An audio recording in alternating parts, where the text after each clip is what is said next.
Shalom, shalom, bien-aimé dans le Seigneur. Shalom à toi, mon frère. Shalom à toi, ma sœur.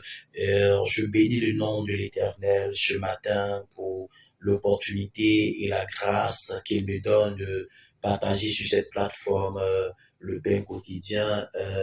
Et je prie vraiment que ce message te trouve en bonne santé et que ce message soit une réponse de Dieu pour tes prières, que ce message vienne t'instruire par rapport à quelque chose, que ce message te fasse beaucoup de bien.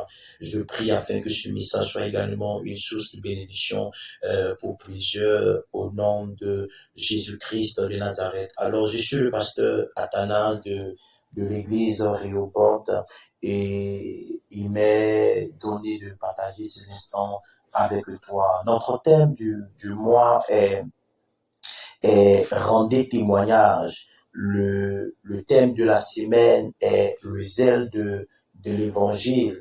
Et le thème sur lequel je prêche ce matin, sur lequel je parlerai ce matin est Fais l'œuvre. Fais l'œuvre tiré du livre de 2 Timothée, le chapitre 4, le verset 5, qui dit: mais toi, sois sobre en toutes choses, supporte les souffrances, fais l'œuvre d'un évangéliste, remplis bien ton ministère. Que Dieu bénisse sa parole. Alors, le zèle de l'évangile, nous, en tant que serviteurs, servants de Dieu, en tant qu'enfants de Dieu, nous devons avoir au cours de cette semaine beaucoup de zèle à annoncer l'évangile de Jésus-Christ. Le zèle de l'évangile doit vraiment dévorer nos membres. Le zèle de l'évangile doit nous pousser à parler de la part du Seigneur à toutes ces personnes qui nous entourent, que ce soit nos familles, que ce soit nos parents, que ce soit des collègues, que ce soit des amis, mais en tout lieu où nous nous tenons, comme l'apôtre Paul dit, que ce soit en il dit que ça soit en une occasion favorable ou non, nous devons parler de la part du Seigneur. Et en cette semaine, nous devons être animés par ce zèle de l'évangile, parce que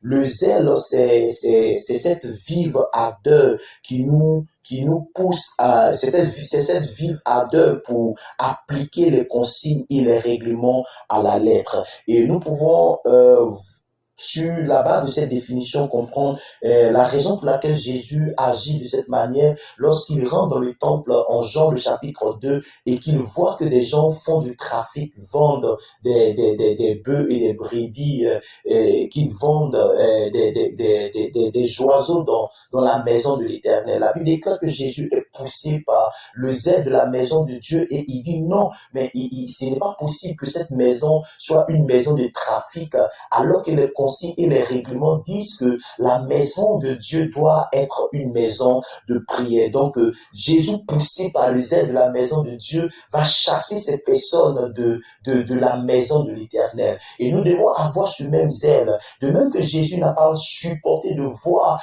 des gens trafiquer dans la maison de Dieu, nous également, cette saison, cette semaine, nous ne devons pas supporter nous voir être entourés des personnes qui ne connaissent pas le Seigneur. Alors nous devons avoir du zèle de l'évangile pour annoncer l'évangile à toutes ces personnes, collègues, amis, frères, sœurs, parents, et partout où nous tenons, nous devons vraiment être animés d'un esprit de zèle, du zèle de l'évangile pour parler véritablement de la part du Seigneur. Le zèle, c'est ce feu qui brûle dans nos membres et qui nous pousse à faire quelque chose qui est même au-dessus de nos forces. Le zèle, est le feu, le zèle, c'est ce feu dans nos membres qui nous rend par moments méconnaissables, comme nous pouvons voir Jésus dans le temple être vraiment méconnaissable. Nous savons que Jésus, c'est cet homme doux qui annonçait l'évangile, qui était plusieurs fois ému de compassion pour des gens, qui donnait de la nourriture aux gens, qui faisait du bien à plusieurs. La Bible déclare qu'il allait de lieu en lieu, faisant du bien à plusieurs personnes. Mais cet homme qui faisait du bien à plusieurs personnes, nous voulons voir que à cause du zèle pour la maison de Dieu, il n'a pas supporté. Et nous devons être animés de cet esprit de zèle afin de pouvoir annoncer l'évangile. Nous ne devons pas être timides, mais nous devons, en cette saison, annoncer l'évangile de Jésus-Christ. Alors, l'apôtre Paul est en train d'enseigner son fils, est en train d'exhorter son fils, est en train de dire à son fils de faire l'œuvre, comme notre thème nous le dit ce matin, faire l'œuvre. L'apôtre Paul dit à son fils Timothée, faire l'œuvre d'un évangéliste. Et l'œuvre d'un évangéliste consiste à parler annoncer l'évangile, à parler de la parole de Jésus, à annoncer cette bonne nouvelle de Jésus-Christ, parce que l'évangile, c'est la bonne nouvelle de Dieu qui est annoncée dans le but de sauver, dans le but d'accorder le salut à ce monde. Et nous sommes appelés à annoncer l'évangile de Jésus. Nous sommes appelés à faire l'œuvre d'un évangéliste qui consiste à parler de la part de Dieu à toutes ces personnes qui nous entourent. Alléluia. Nous devons comprendre quelque chose. L'œuvre de Dieu, des gens vont poser un jour la question à Jésus dans le livre de Jean, le chapitre 6, à partir de son verset 28. Ils vont dire à Jésus comme cela, que devons-nous faire pour faire l'œuvre de Dieu? Et Jésus leur répond en disant, l'œuvre de Dieu, c'est que vous croyez en celui qu'il a envoyé. Amen. Alors, Jésus nous donne la définition de l'œuvre de Dieu. Jésus nous montre ce que c'est que l'œuvre de Dieu. Jésus dit que l'œuvre de Dieu, là, en fait, consiste à croire en celui que Dieu a envoyé. Donc, nous comprenons par là que l'œuvre de Dieu numéro 1 consiste à croire en celui que Dieu a envoyé. L'œuvre de Dieu consiste à croire en celui que Dieu a envoyé. Vous ne pouvez pas faire l'œuvre de Dieu si vous ne croyez pas en Jésus. Alors, nous ne pouvons pas croire, nous ne pouvons pas faire l'œuvre de Dieu si nous-mêmes, en tant qu'enfants de Dieu, si nous-mêmes nous ne croyons pas en Jésus. Nous ne pouvons pas faire l'œuvre de Dieu. Celui qui veut faire l'œuvre de Dieu doit lui-même avoir fait l'expérience de la nouvelle naissance. Tant que tu ne fais pas toi-même l'expérience de la nouvelle naissance, tu ne peux pas faire l'œuvre de Dieu. L'apôtre Paul dit à Timothée, fais l'œuvre d'un évangéliste. Mais comment faire l'œuvre d'un évangéliste si toi-même, tu n'as pas toi-même fait l'expérience de la nouvelle naissance? L'œuvre de Dieu consiste à croire en Dieu, mais aussi pour croire en Dieu, mais aussi pour annoncer l'évangile et amener plusieurs à croire en Dieu. Mais comment tu peux pousser des gens à croire en Dieu si toi-même là, tu n'as jamais fait l'expérience de la nouvelle naissance? Si tu ne fais pas l'expérience de la nouvelle naissance, ou tu n'as pas encore fait l'expérience de la nouvelle naissance, tu ne pourras pas faire l'œuvre de Dieu. Alors, c'est quoi une œuvre? Une œuvre, c'est un travail. Une œuvre, c'est un travail. Donc, Jésus est en train de dire que nous devons avoir pour travail croire en celui que Dieu a envoyé. Nous devons avoir pour travail croire en celui que Dieu a envoyé. Regarde un peu comment est-ce que tu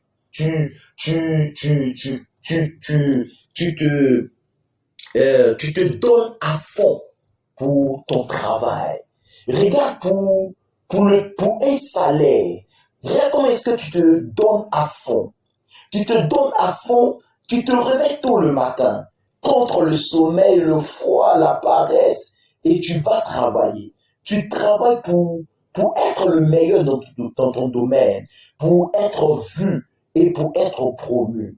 Tu le fais, tu te donnes à fond, tu travailles des gens qui travaillent pendant plusieurs heures dans la journée, tu te donnes à fond et tu fais ce que tu peux pour obtenir un salaire à la fin. Et Dieu veut que tu fasses son œuvre. Dieu veut que tu fasses de son œuvre un travail. De même que tu te lèves tôt le matin pour aller travailler. Est-ce que tu peux faire de cette manière l'œuvre de Dieu? Est-ce que tu peux te donner à fond de même pour l'œuvre de Dieu? Est-ce que tu peux faire de l'œuvre de Dieu ton travail? Est-ce que tu peux faire de l'œuvre de Dieu la chose la plus importante de ta vie? Est-ce que tu peux faire l'œuvre de Dieu comme si tu seras récompensé à la fin? Parce que à la fin de cette œuvre, nous serons récompensés. Donc, l'œuvre de Dieu, premièrement, consiste d'abord à croire en celui que Dieu a envoyé. Secondement, l'œuvre de Dieu consiste à amener, l'œuvre de Dieu, secondement, consiste à travailler pour amener plusieurs à croire en Jésus de Nazareth. Donc, la première des choses, c'est que l'œuvre de Dieu consiste à croire en celui que Dieu a envoyé. Secondement, c'est que l'œuvre de Dieu, c'est aussi pousser plusieurs à croire en celui que Dieu a envoyé. Et si tu as goûté que Jésus est bon, si tu as goûté que Jésus donne la vie, si tu as goûté que Jésus sauve, tu dois pousser les gens aussi à croire dans la personne de Jésus. Faire croire aux autres. Faire croire aux autres consiste à parler de Jésus. Et parler de Jésus, c'est évangéliser. C'est annoncer à ces personnes que Dieu les aime, que Jésus a donné sa vie à la croix pour eux et que Jésus veut les sauver. Alors, faisons dans notre environnement, faisons dans notre travail, faisons autour de nous l'œuvre d'un évangéliste. En cela, nous serons en tant qu'enfants de Dieu en train de faire l'œuvre de Dieu. Alors je prie pour toi. Je prie ce matin que le Seigneur, notre Dieu, nous donne la force dans ce temps de la fin à faire l'œuvre d'un évangéliste, à être des témoins qui annonçons ce que nous avons vu et entendu, afin que les gens qui sont dans ce monde soient aussi sauvés et qu'ils puissent croire à l'évangile et à la personne de Jésus que nous annonçons. Que Dieu nous bénisse et que le Seigneur bénisse notre journée. Bonne semaine à chacun au nom de Jésus. Amen.